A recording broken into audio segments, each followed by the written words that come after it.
I am Leron Brummel. The president of the Caribbean Development Bank, Dr. Jean Leon, has been in Guyana for a few days, having a number of meetings. Dr. Leon joins me on set today. Good morning, doctor. How are you? Good morning, Leron. Very good. Thank you very much. Glad to have you. Yeah. How has been your stay before we go anywhere further? Have you gotten that good Guyanese hospitality? One word, fantastic. It's been tremendous. We had the great honor of visiting Kaitia, and simply splendid. That was phenomenal. Did they give you the 3 days hike down 7 seconds from the top to the bottom? No, we did not. But we actually looked over the edge and got a sense of the enormity of the drop from top to bottom. Yeah. And was it flowing at full strength? It was flowing at full strength from end to end. So you got that gust and the burst. In all its glory. Yes. It was great. I remember my time there as well. It's a really amazing experience. Yeah, it was great. I'm glad to know that you had that.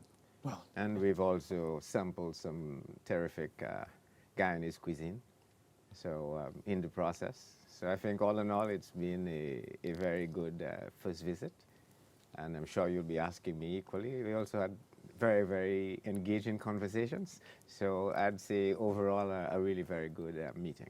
Engaging conversations over the cuisine? No, over everything. Interesting. Well, I'm glad that you've had a sample, and I know you're going to come back. You've been before we go right into our discussion, just a little background. You've more than 35 years experience coming into the role of CDB. You served in a previous capacity, and you returned as president now. What is your vision for the Caribbean Development Bank? In probably a very quick summary, an institution that will be accepted, an institution that will be understood, an institution that will be viewed by all as the region's institution leading the development of the region. I say that with, I paused on each word because I think of the enormity or the gravity of what I was saying. The region has to, if not change, advance significantly the development areas, the development focus that it has to have. And I see CDB, as per the original mandate, as being the key institution to lead this, and to lead it in all dimensions of the mandate, from being a trusted policy advisor to being a technical capacity development institution, to being a banker, financier to the region.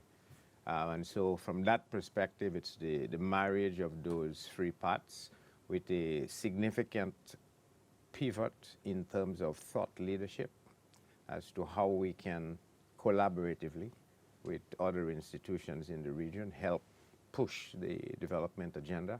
I think if CDB can be the consolidator, the coordinator, the leading voice in there, and then facilitate the bringing together of all institutions to help that. If we could do this, and we could end up, if I dare say, look in another 50 years and look back at the first 100 years of CDB, I would love CDB to be at that point in history where it says CDB facilitated, was successful in that mandate of the harmonious development of the region. Yes.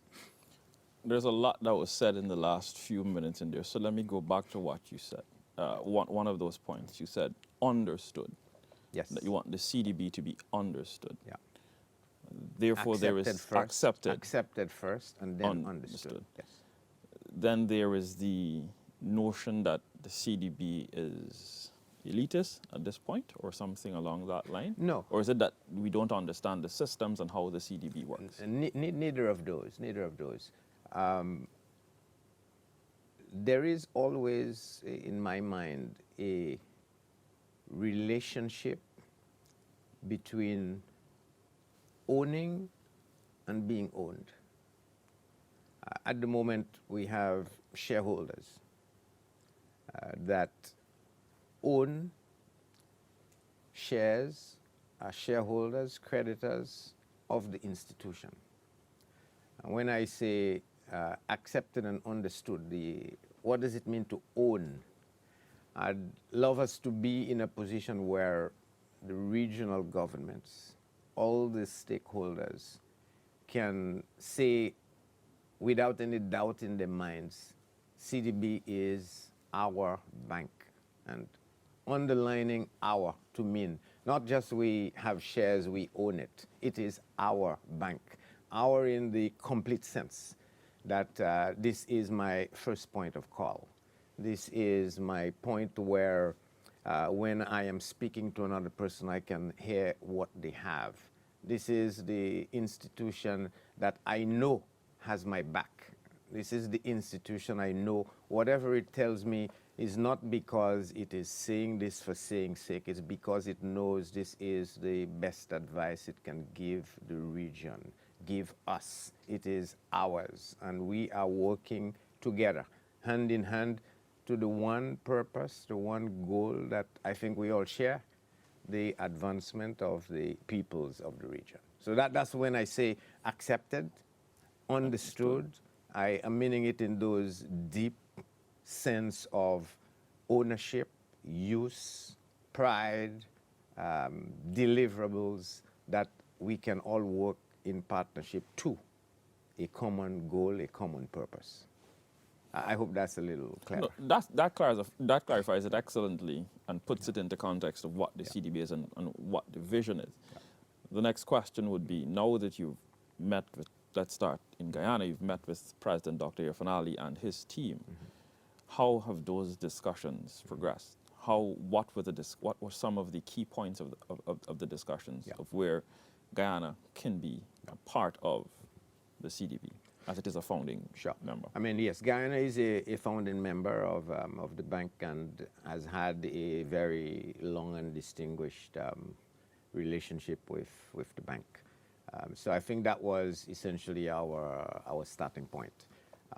Just to give a little context, as I think I mentioned when I arrived, this is one of the many trips that I will be making as new president to make sure I visit as many of the regional borrowing member countries as I feasibly can. Guyana turned out to be early on my list, in fact, the first. And so it is partly courtesy to get a feel for, shake hands, understand where we are, building that relationship that I spoke about. How do we at least set the stage that we are one and that we need to work together and partner in that collaborative way through the institution for the region, for the people. And so from that vantage point, it was partly about Guyana, partly about the regional development space. And I think the discussions centered exactly on, if we can narrow it down, how can CDB Guyana relations engagement be raised to an even higher level than it was before. And not that it wasn't, as I said, a distinguished member of the bank from its founding, but there is always room to push the boundaries. And I think Guyana at this stage clearly is at what I'd describe as at the cusp of a very significant shift in its growth trajectory, long term. It is also, by extension, at the cusp of being able to marshal the effort to help the region in terms of going forward. And if CDB is equally at that same point where it would like to welcome and coordinate and bring together those very ideas of that focus on development, then I think Guyana becomes a natural ally, a natural partner, both in terms of its own development and in terms of pushing regional development cooperation to different heights. And so I think that would probably be where the discussion focused, fairly high helicopter level for now, because as I said, it wasn't intended to be a working relationship, but more a shaking hand. I think I can say confidently to you, the handshake was effective, what happened, and that we clearly have started on a really very good, strong foundation. Yeah. Now that you started on that, what does it take to get to that point where we're talking about what would engagements look like? Is it that the government has to put a team together to work closely with the CDB? Were any discussions had in terms of when do we have a follow-up discussion on what we've had? Now, discussions are continuous. We have a team that is actively engaged now on Guyana, so it's not something has stopped and we need to reactivate. No. I said, one, it was I'm here. I want to assure you, I want to commit the bank, commit myself to building that relationship going forward. So from that perspective, there's no stop and start or restart. It's already ongoing. But I thought you were probably heading in a slightly different direction in terms of what does it take. If I can just pivot a little here, in terms of the engagement, one I think is we need to see this as the long haul. This is not a sprint. It's going to be a marathon, and hence why I think we want to start on this firm foundation so that you know that foundation is so solid, so strong that you can push and push as hard as you can to propel you to the next point. But fundamentally, what I'd like to be able to do, not just with President Ali, but with all the member states, we need to have what I'm calling pre-transactional engagements. What I mean by that is, as a bank, we do transactions. You have a loan request, we provide a loan. There's a technical assistance request, we provide. Yeah. There's an issue of policy, request comes in, we advise. So that's what I'm calling transactional. Okay. I think we need to have the almost chubby type of pre-transactional relationship, whereby we can be engaged continuously, we can be engaged informally, we can be engaged formally, but having a dialogue, having a conversation, being engaged, so that by doing this, we would be setting, as it were, the means of conversations, the means of trust, the means of being engaged, so that when the transaction request occurs, there's no need for resetting. We would have already been in that mode of continuous conversation before. It's like you having a schoolmate, no? I mean, you chat about all things under the sun, right? Yeah. What happened in the morning, what happened yesterday, their friends, all sometimes silly things, even down to that level. But when your friend comes to you and says, Leron, guess what? I'm having an issue here. How do I do this? You know what that little chatter before does? It gives you that room to say, this is somebody I have a trust and an understanding with. Somebody I know we were sharing before. Somebody I can openly share my perspective, my issue, how I'm thinking about it, before maybe even he offers a particular point of advice.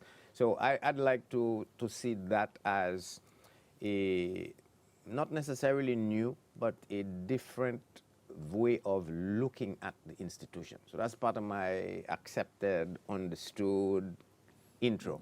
How do you change the way we dialogue, the way we discuss, the relationship we have with each other, so that when there is now need for transactional operations, we can continue that conversation at that same level of trust and understanding that says, I am there with you, I am there for you, I am there to help you. That is a joining at the hip that says, this is our space, our institution. It sounds like you're redirecting banking. You're actually banking human at this stage. That is equally important. Because as I like to say, the region has, the bank has three parts in the name. There's the Caribbean part, there's the development part, and there's the bank part.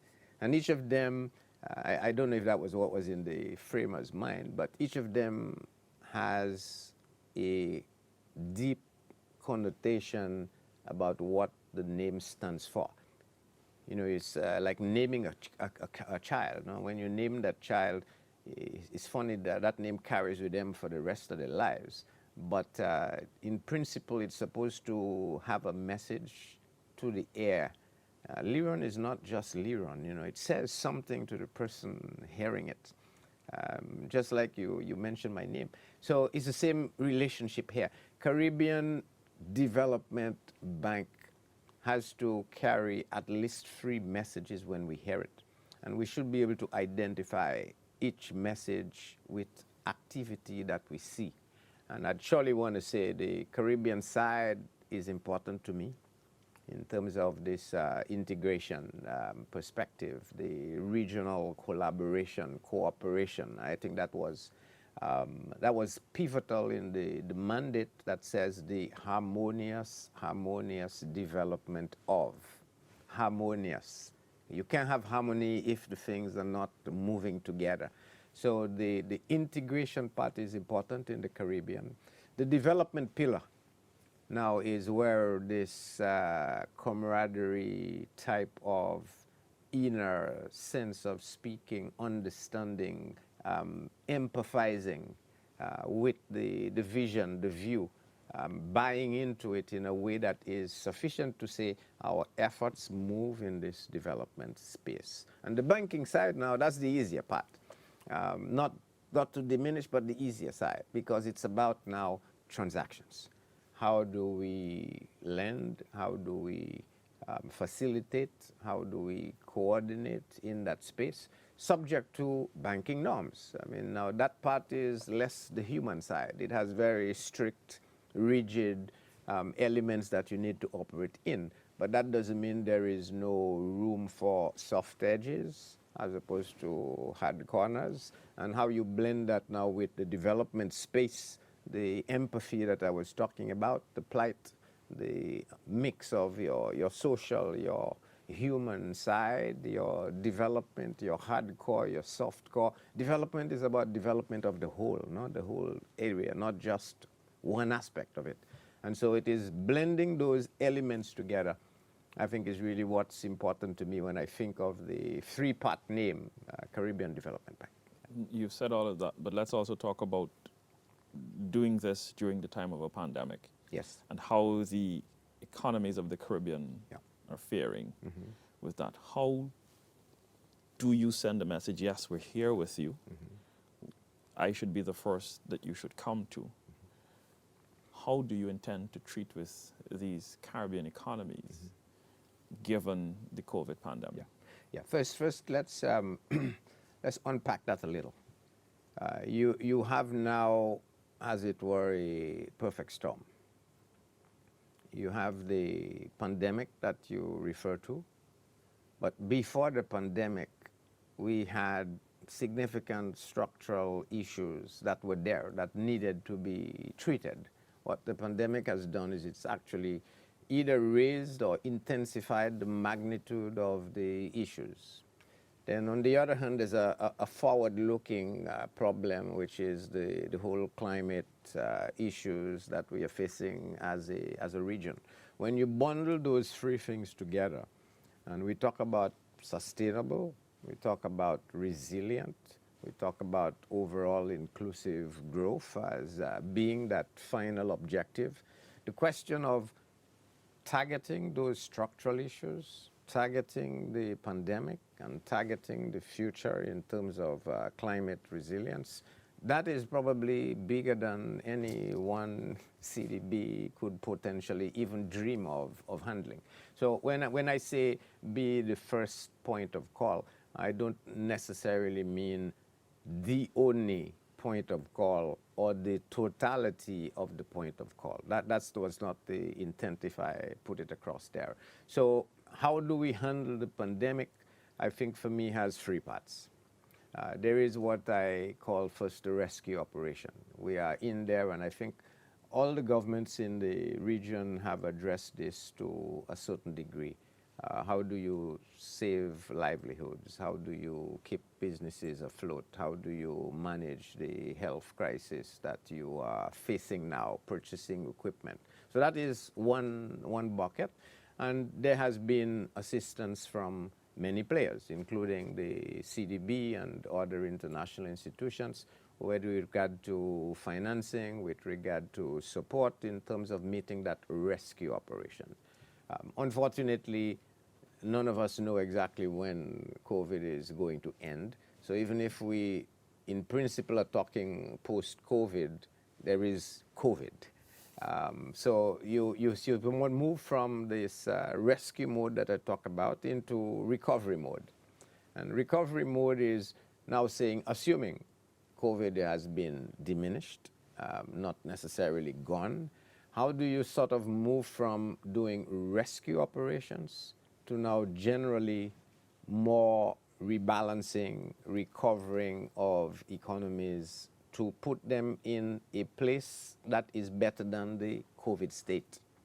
Now, for that particular point, there's equally the need for all of the elements that we talked about that CDB does, whether it's the policy advice, whether it's the financing or the capacity development side.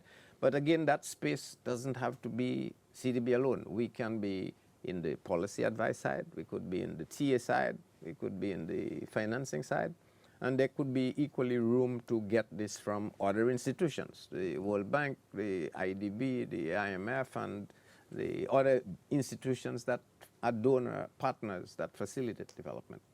And then there's the third part, which is the rebuilding, repositioning to the where we would like to be. That's the dream I speak of. But remember, when you're into that phase, it is no longer about COVID and COVID alone. We are focused on COVID because it's a rescue operation now. But I said structural issues existed before. So at the point where you're going to be taking off to the next level, you cannot talk COVID rescue, COVID recovery.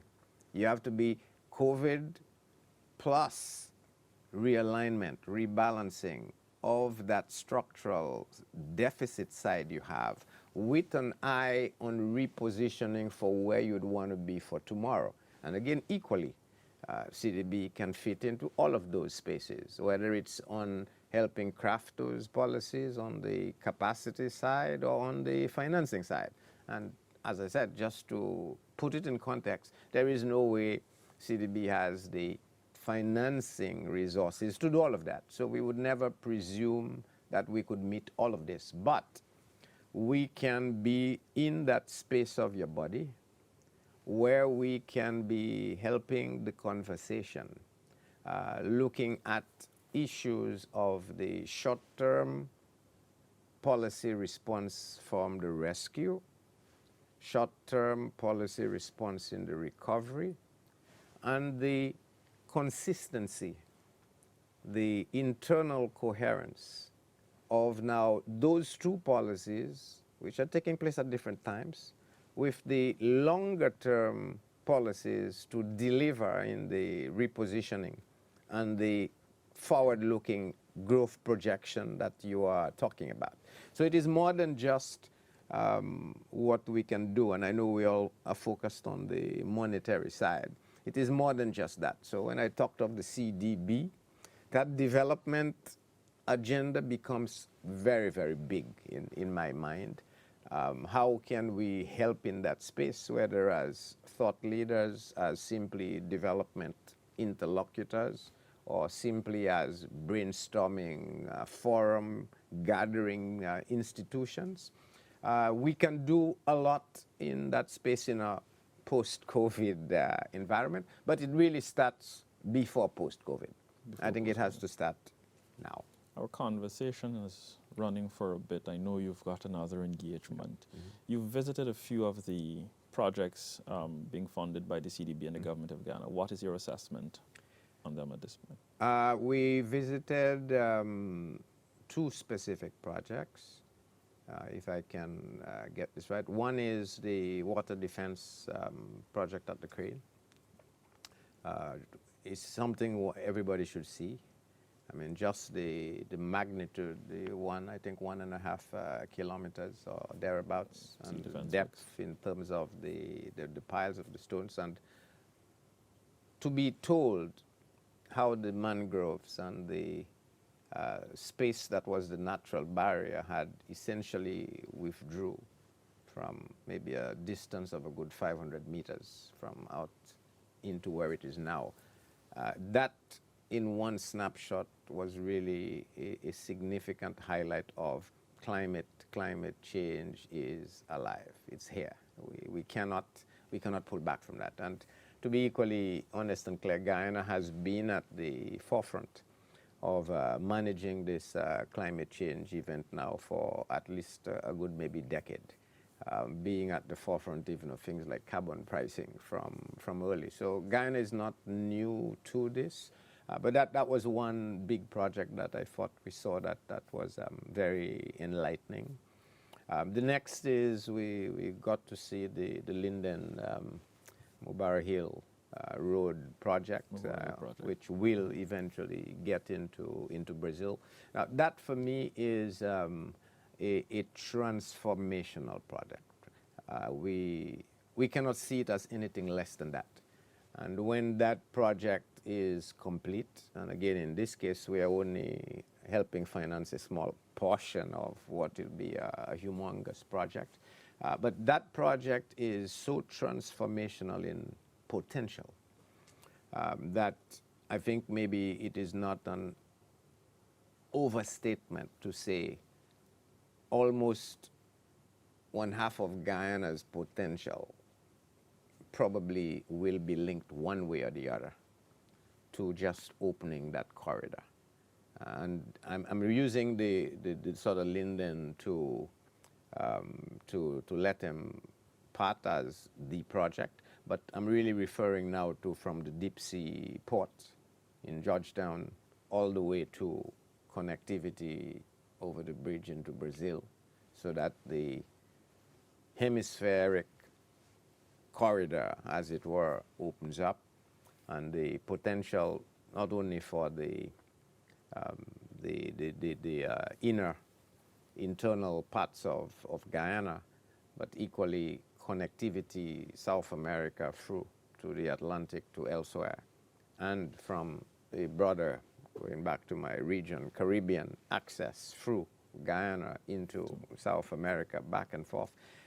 That sort of project is one I think that is clearly transformational. And every effort I think should be focused on getting that to its completion point as soon as is feasible within the borderlines of course, financing and construction and taking it to conclusion. Yeah. I'm going to have to leave it there for you for now. Our conversation is up. You're constrained by time. Yeah. But thanks very much for chatting with us, Dr. Jean Leon. I wish you the best as over your next 4 years and change, 5-year term, in seeing your vision through, and best wishes on your future engagements and banking a little softer where needed. Thank you. Thank you. Best wishes to you and your delegation. Thank you very much. We've been chatting with Dr. Jean Leon, President of the Caribbean Development Bank. I'm Leron Brummel. Thanks very much for joining us. Yeah.